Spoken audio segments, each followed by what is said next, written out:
Yes, Beta, good morning. I have completed your chapter in 3 videos up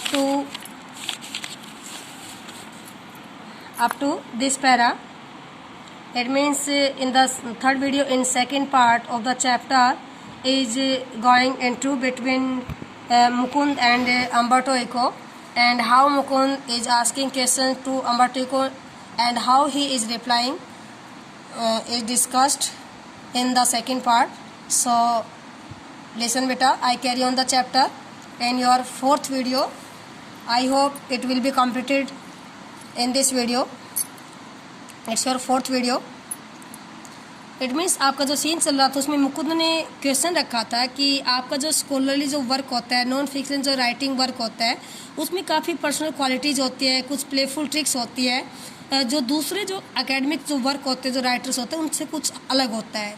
तो वो पूछते कि तुम्हारे इस राइटिंग वर्क में जो क्वालिटीज़ है वो दूसरों की हेल्प से आती है या वो खुद तुम्हारे पास नेचुरली आ जाती है। इट मीन्स वो खुद तुम्हारा माइंड वहाँ पर काम करता है। तो ये क्वेश्चन पूछा है, तो इस क्वेश्चन का आंसर रिप्लाई कर रहे हैं यहाँ पर अम्बर्टो इको अपने एक थीसिस के बारे में बताकर, किस प्रकार इटली में उसकी जो थीसिस थी कैसे उसकी प्रशंसा की गई थी और किस प्रकार वो पब्लिश हो गई थी। तो इसके बारे में बताया गया, यहाँ पर वो रिप्लाई कर रहे हैं अपने उस वर्क के बारे में बताकर।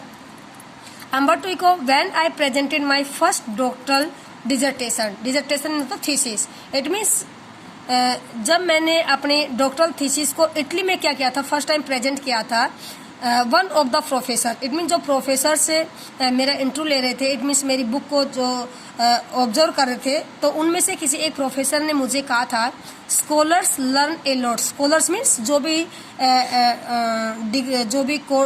पीएचडी या एमफिल करते हैं, जो स्कॉलर्स होते हैं, जो अपने थीसिस लिखते हैं, learn A lot of a certain subjects, वो काफ़ी सर्टेन सब्जेक्ट्स को क्या करते हैं, सीखते हैं। Then they make a lot of false hypothesis, और जब वो काफ़ी बुक्स को पढ़ते हैं, जब अपनी थीसिस को लिखते हैं तो उसके अंदर कुछ फॉल्स हाइपोथेसिस को वो अनुमान लगाते हैं। हाइपोथेसिस का मतलब होता है कुछ फॉल्स स्टोरीज को क्रिएट करते हैं। देन दे करेक्ट दैम, और फिर उन फॉल्स स्टोरीज को क्या करते हैं, वो करेक्ट करते हैं। एंड एट द एंड, और लास्ट में दे पुट द कंक्लूजन, और वो अपने थीसिस का कंक्लूजन डाल देते हैं। अपनी बुक को लिखते टाइम, अपने थीसिस को लिखते टाइम कंक्लूजन डाल देते हैं। यू ऑन द कॉन्ट्रेरी, तो वो प्रोफेसर ने बताया कि तुम हो वो उनके कॉन्ट्रेरी हो। इट मीन्स तुम्हारा जो वर्क है, राइटिंग वर्क, उनसे बिल्कुल ऑपोजिट है। Told the story of your research, it means तुम अपनी रिसर्च के बारे में अपनी कहानी में बताते हो, even including your trials and errors, और अपनी कहानी लिखते टाइम तुम अपने ट्रायल्स के बारे में बताते हो, ट्रायल्स मीन्स कोशिशों के बारे में बताते हो, एरर्स अपनी गलतियों के बारे में बताते हो। एट द सेम टाइम ही recognised, it means same time उसने मेरी राइटिंग स्टाइल को क्या कर लिया था, रिकॉग्नाइज कर, इट मीन्स मेरे लिखने के तरीके को उसने पहचान लिया था। आई वॉज राइट, और मैं ठीक था, and went on to publish my dissertation, और इस प्रकार जो मेरी डिजर्टेशन, मेरी जो थीसिस थी वो क्या हो गई थी, पब्लिश हो गई थी एज ए बुक, बुक के रूप में। विच मीन्ट ही अप्रिशिएटेड इट, और इसका मतलब ये था कि उसने अगर मेरी राइटिंग स्टाइल की प्रशंसा की थी तो उसने मतलब मेरी थीसिस की क्या की थी, प्रशंसा की थी। इट मीन्स मेरी बुक के रूप में पब्लिश हो चुकी थी। एट द एज ऑफ 22, और जब मैं 22 साल का था, I understood scholarly books should be written the way I had done. I understood scholarly books should be written, और मैं समझ गया था कि जितनी भी स्कॉलरली बुक्स होती है वो लिखी होनी चाहिए the way I had done, यानी कि उस तरीके जिस तरीके से मैं लिखता हूँ। इट मीन्स महसूस किया था कि जितनी भी स्कॉलरली बुक्स है वो जिस तरीके से मैं लिखता हूँ उस तरीके से वो लिखी होनी चाहिए। By telling the story of research, यानी कि रिसर्च के बारे में कहानी बताते हुए वो बुक लिखी होनी चाहिए।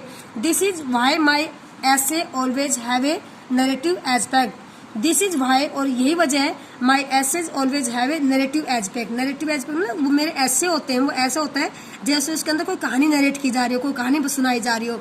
And this is why probably I started writing narratives novel, narrative novel, और इसीलिए मैंने अपनी जो नॉवेल्स को लिखना क्या किया था, स्टार्ट किया था एक नरेटिव तरीके से, नरेटिव स्टाइल से मैंने लिखना स्टार्ट किया था।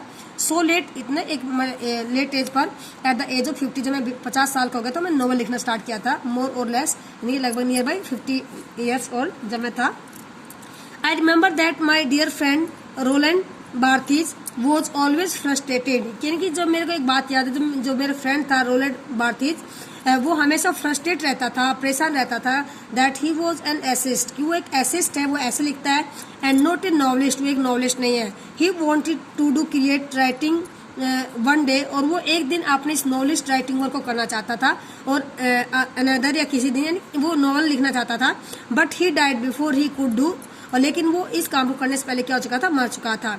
So I never felt this kind of frustration, लेकिन मैंने इस टाइप की फ्रस्ट्रेशन को कभी महसूस नहीं किया। इट मीन्स मैंने कभी वेट नहीं किया, मेरे पास जब भी टाइम होता था मैं लिख लेता था। आई started writing novels by accident, मतलब बाई इंसिडेंट, कि मैंने बाई इंसिडेंट वैसे सडनली मैंने नॉवल को लिखना क्या कर दिया था, स्टार्ट कर दिया था। I had nothing to do one day and so I started, एक दिन मेरे पास करने के लिए कोई काम नहीं था, इसलिए मैंने नॉवल लिखना स्टार्ट किया। Novels probably satisfied my taste for narration, यानी कि जो नॉवल होते हैं वो संभव रूप से सेटिस्फाई करते हैं माई टेस्ट फॉर नरेशन। नरेशन में होता है कहानी सुनाने की स्टाइल को क्या करते हैं, वो बताते हैं, और वो मेरे लिखने की स्टाइल को सेटिस्फाई करते हैं। जो लिखने की जो मेरी स्टाइल होती है, कहानी के माध्यम से किसी बात को समझाने की जो मेरी स्टाइल होती है, वो मेरी राइटिंग वर्क को क्या करते हैं, सेटिस्फाई करते हैं। मुकुंद टॉकिंग अबाउट नॉवेल्स, यानी कि मुकुंद है वो नॉवेल्स के बारे में बात करता हुआ बताता है, पूछता है, from being a famous academic you went on to becoming spectacularly famous after the publication of the name of the rose. Talking about novels, यानी कि novels के बारे में बात करता हुआ, from being a famous academic, यानी कि तुम एक फेमस एकेडमिक व्यक्ति रहे हो, you went on to becoming spectacularly famous, और तुम दोबारा एक मतलब महान फेमस व्यक्ति बन गए after the publication of the name of the rose, और जो तुम्हारी बुक थी the name of the rose, इस बुक के फेमस होने के बाद तुम और भी ज्यादा क्या हो जाते हो, फेमस हो जाते हो। You have written 5 novels against many more scholarly works of non-fiction. Non-fiction जितना भी scholarly work होता है उसके अगेंस्ट तुम मतलब 5 novels लिख चुके हो।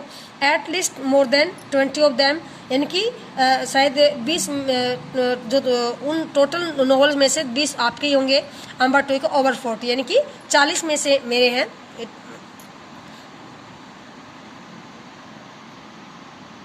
मुकुंद ओवर 40, यस मैं 40 से ज़्यादा लिख चुका हूँ। Among them a seminal piece of work, seminal piece का मीनिंग होता है इफेक्टिव पीस ऑफ वर्क, यानी कि इफेक्टिव वर्क। अमंग दैम एक seminal piece of work on semantics, यानी कि सीमेटिक्स पर जो मेरा इफेक्टिव वर्क है, मेरी जो इफेक्टिव बुक्स है उनमें से मैं 40 से ज़्यादा क्या कर चुका हूँ, लिख चुका हूँ। But ask most people about Umberto Eco, लेकिन लेकिन ज़्यादातर लोग वो अम्बर्टो इको के बारे में जानते हैं, कहते हैं, एंड दे विल से, और कहते हैं, oh he is the novelist, does that bother you, कि तुम एक क्या हो, एक नॉवल, यानी कि लोग तुम्हारे बारे में क्या जानते हैं कि तुम हो एक नॉवलिस्ट हो। डज दैट बोथर यू, क्या तुम्हें ये चीज़ परेशान करती है कि लोग तुम्हें नॉवलिस्ट बोलते हैं, क्या चीज़ तुम्हें परेशान करती है। यस बेटा, I stop this video and I will discuss the chapter in next video.